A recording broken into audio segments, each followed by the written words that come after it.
Hello guys, आज की video में हम 2020 में आई कार्तिकेय 2 मूवी का एक्सप्लेनेशन करने वाले हैं। उससे पहले चैनल को जरूर सब्सक्राइब कर लेना, क्योंकि ऐसे ही ट्रेंडिंग मूवीज ऑन डे हमारे चैनल के ऊपर आती रहती है। तो चलिए आज की एक्सप्लेनेशन वीडियो को स्टार्ट कर देते हैं। मूवी की शुरुआत में हम प्रोफेसर रो नाम के एक आदमी को देखते हैं, जो कि अपने एक रिसर्च के लिए लाइब्रेरी में बैठकर भगवान श्री कृष्ण की काफी पुरानी बुक पढ़ रहा होता है। उस बुक के एक पन्ने पर ऐसा लिखा था कि द्वापर युग में भगवान श्री कृष्ण एक पेड़ पर बैठे हुए थे। तभी वहां पर एक शिकारी उनके बाएं पैर के अंगूठे पर तीर मार देता है, जिसकी वजह से द्वापर नगरी पूरी तरीके से डूब जाती है। तब भगवान श्री कृष्ण उद्धवा को बताते हैं कि आगे कलयुग आने वाला है, जहां पर लोग विवाद बुद्धि के होंगे, सीमा पार करना धैर्य होगा, चोरी करना उनका धर्म होगा, ऊंचा स्वर्ग ज्ञान होगा, राजा ही चोर होगा, और उनके दुराचारों से ये दुनिया संकट में आ जाएगी। इसीलिए भगवान श्री कृष्ण उद्धवा को अपने बाएं पैर का कड़ा निकाल कर दे देते हैं, जिससे कि कलयुग में अगर महामारी जैसी बड़ी बीमारी आए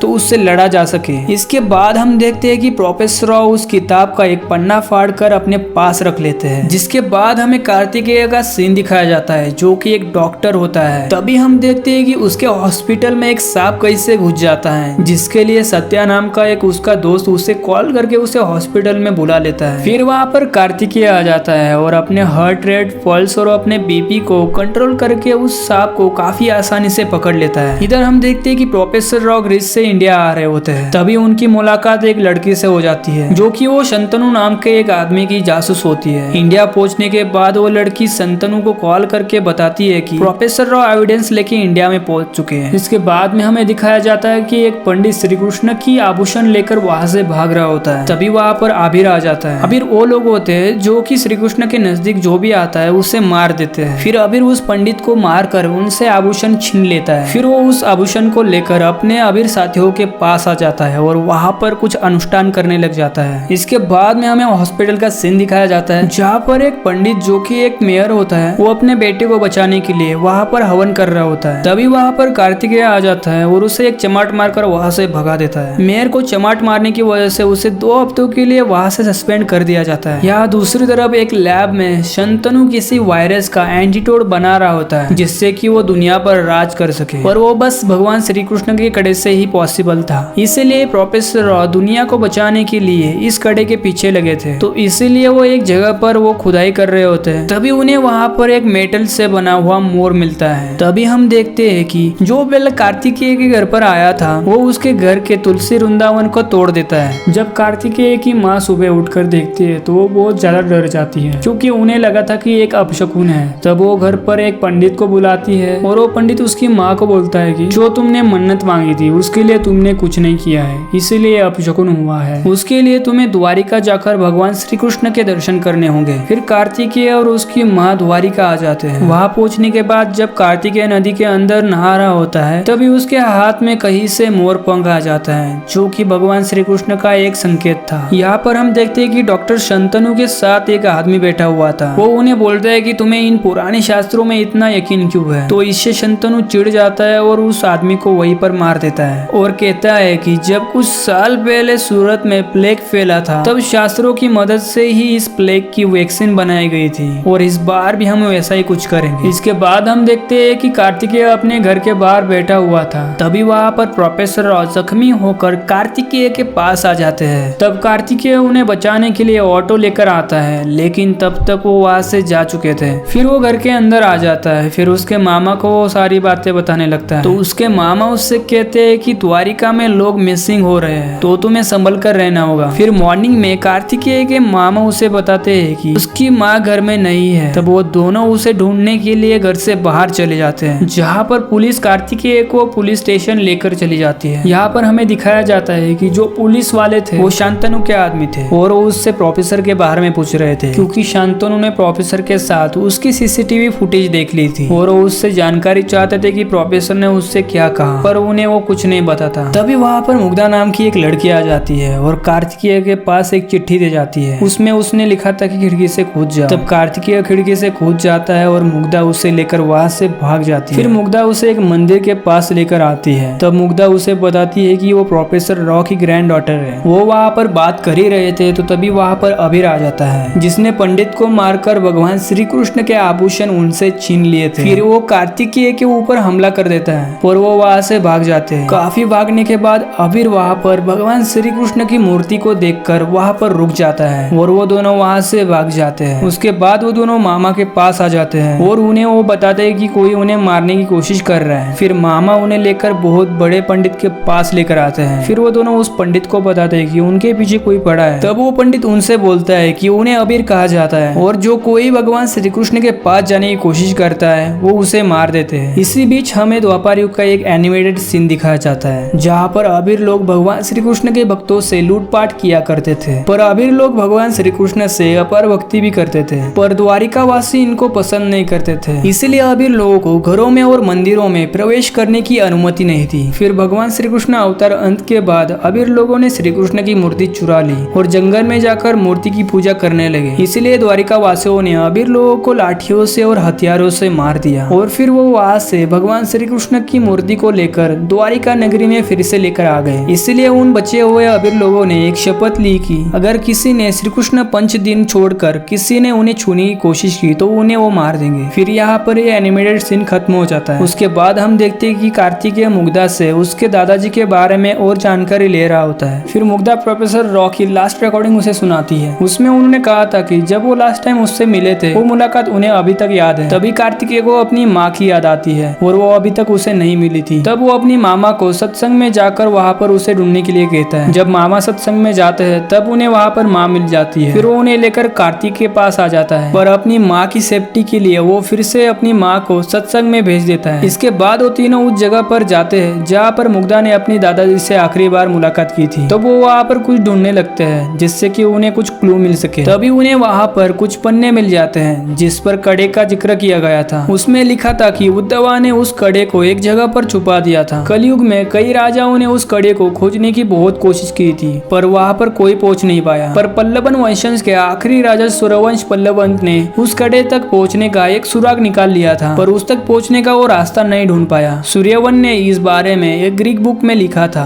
जिसका आधार उन्होंने एक मेटल की मोर की मूर्ति के प्रतिमा को बताया था और प्रोफेसर रॉ ने इतनी सालों की रिसर्च से उस मोर की प्रतिमा को ढूंढ लिया था और फिर उन्होंने उस प्रतिमा को कहीं पर जाकर छुपा दिया और उन्होंने जो प्रतिमा छुपाई थी वहां तक पहुंचने का सुराग उन्होंने इसी रूम के अंदर छुपाया था। तभी कार्तिकेय की नजर वॉल पर लगे हुए एक पेंटिंग पर जाती है। उस पेंटिंग को देखकर मामा बताते हैं कि ये कृष्ण तालाब की है और उन्हें पता है कि ये कहाँ पर है। तभी हम देखते हैं कि जब प्रोफेसर रॉ ने डॉक्टर शांतनु को उस मोर के प्रतिमा के बारे में नहीं बताया तो उसने उन्हें मार दिया। यहाँ पर कार्तिकेय उस तालाब तक पहुँच गया था जहाँ पर वो प्रतिमा छुपाई गई थी। फिर वो कुछ सोचे समझे ही उस तालाब में कूद जाता है। फिर कुछ टाइम बाद वो उस प्रतिमा को लेकर तालाब से बाहर आ जाता है। अब उन तीनों को कड़े तक पहुँचने का एक क्लू मिल चुका था। तभी वहाँ पर डॉक्टर शांतनु के लोग आ जाते हैं और उनसे प्रतिमा लेने के लिए उनसे फाइट करने लगते हैं और कार्तिकेय उन्हें वहाँ पर बहुत मारता है और उन्हें वहाँ से भगा देता है। तो दोस्तों इसके बाद इंटरवल आ जाता है और इंटरवल का बाकी का पार्ट हम कल के वीडियो में देखेंगे। तो नेक्स्ट पार्ट के लिए चैनल को जरूर सब्सक्राइब कर देना